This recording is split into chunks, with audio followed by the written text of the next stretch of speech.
jumpa lagi dengan Devi. Gimana kabarnya? Masih semangat? Untuk kali ini kita mau membahas mengenai suatu hal yang menarik bagi saya, yaitu hidup itu untuk bekerja atau bekerja itu untuk hidup. Hidup untuk bekerja maksudnya kita menghabiskan hidup kita dengan bekerja. Banyak enggak orang-orang yang kita kenal itu menghabiskan hidupnya dengan bekerja? Ya, seperti menjaga toko. Orang tua dari teman saya itu sudah 36 tahun itu buka toko di mall. Kerjaannya tiap pagi jam 9 berangkat sampai jam 6. Karena mallnya tutup jam 5. Dan itu sudah dilakukan dalam 36 tahun dia. Yang kedua tadi, bekerja untuk hidup. Maksudnya apa? Kita harus bekerja agar kita bisa menikmati hidup. Saya lebih memilih ini. Memang kalau kita mau menikmati hidup, kita harus bekerja syaratnya. Karena kalau enggak, dari mana uangnya? Ngomong-ngomong soal bekerja, itu ada 4 macam kuadran yang dijelaskan sama Robert Kiyosaki di bukunya. 1 employee, 2 self-employee, itu yang ada di kuadran kiri. Kemudian business owner dan investor, itu di kuadran kanan. Semakin bertambah usia, semakin tua, orang kepingin masuk ke kuadran kanan. Kenapa? Capek dan tenaganya sudah tidak sekuat dulu. Pada masa mudanya, itu banyak orang itu di kuadran kiri, yaitu di E atau di S, employee atau self-employee. Kenapa orang memilih employee? Karena lebih safe. Mereka pasti mendapatkan penghasilan pada akhir bulan. Lebih safe. Jadi untuk bertanggung jawab kepada keluarganya, untuk segala pengeluarannya, itu sudah ada perencanaan yang teratur. Kalau S, self-employee, itu memang lebih mengandalkan diri sendiri. Kayak kita buka toko seperti orang tua teman saya tadi. Kalau kita nggak buka, ya nggak dapat uang. Kalau kita liburan atau ada sesuatu masalah, kita nggak bisa konsen, ya uang yang dapat berkurang. Jadi kalau diambil kesimpulan, pada akhirnya semua orang itu kepingin pindah ke business owner kalau bisa punya kelebihan uang dan dijadikan investasi di I, di mana I itu menariknya uang bekerja untuk kita. Maksudnya gimana kok uang bekerja untuk kita? Jadi ketika kita misalnya punya rumah yang disewakan, kita bisa mendapatkan uang sewanya tiap bulan atau tiap tahun kita pakai di kehidupan kita sehari-hari. Kita tahu ya kalau kita semakin tua itu tenaga nggak ada, penghasilan seharusnya juga berkurang, tapi pengeluaran tambah besar. Kenapa?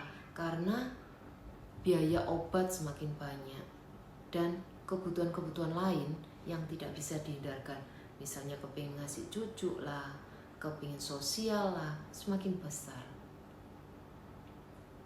Nah, kalau dikaitkan dengan kondisi saat ini, banyak orang-orang yang di E itu dirumahkan atau di PHK. Itu mestinya adalah langkah percepatan untuk ke kuadran kanan. Karena suatu hari kita harus pindah juga ke kuadran kanan. Tapi karena kondisi itu memaksa kita untuk harus pindah. Nah, itu yang kadang sakit, belum siap, kudu nangis. Aduh, saya nggak bisa. Tapi ingat, suatu hari nanti kita juga harus keluar dari perusahaan itu. Yaitu kapan? Ketika masa expire kita tiba, umur 50 tahun ke atas. Meskipun dibilang nggak gampang, kondisinya lagi parah seperti ini, kita suruh pindah kuadran juga sulit. Sesuatu yang baru itu memang tidak ada yang gampang. Lalu apa yang harus kita lakukan ketika kita sudah menentukan, ya saya mau pindah kuadran, saya mau pindah ke kuadran self-employed, atau kalau bisa ke business owner. Pertama, kita mengenal dulu. Maksudnya gimana mengenal? Kita tahu dulu, kita berusaha tahu segala macam bisnis yang ada di sekitar kita saat ini. Dari mana? Dari sosial media yang begitu banyak orang berbisnis. Ada yang bisnis makanan dan bisnis lain-lainnya. Ada dua reaksi yang kita keluarkan ketika kita mengetahui sesuatu. Kita yakin dan kita tidak yakin. Ketika kita yakin dengan bisnis yang kita lihat tadi, kita tahu tadi, ada dua reaksi lagi yang keluar.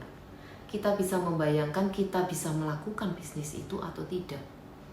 Nah, ketika kita merasa yakin untuk bisa melakukan bisnis itu, kita masuk ke tahap kedua, yaitu memilih. Ketika kita sudah memilih, kita berarti sudah menentukan dan berkomitmen. Butuh waktu, mental kuat ketika kita memilih ini. Kenapa? Karena kita harus punya kemampuan untuk memisahkan diri dari habit kita di masa lalu. Kita harus stop kebiasaan kita yang lama.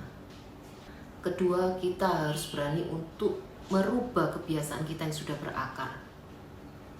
Ketiga, kita harus replanning lagi. Kita harus merencanakan ulang masa depan seperti apa yang kita inginkan dengan menjalankan bisnis ini. Nggak mudahnya lagi, bukan sekedar internal aja, tapi eksternal.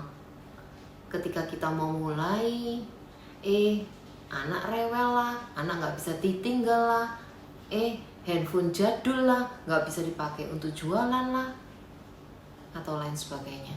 Itu godaan eksternal. Kembali lagi, tetap komitmen dan tetap berusaha sampai bisa melakukan. Dan ketika kita bisa melakukan, itu adalah kemenangan terhadap diri sendiri. Selamat mencoba, selamat menjadi self-employed, selamat atas percepatan perpindahan kuadran Anda, selamat atas kemenangan terhadap diri sendiri, dan salam stay at home.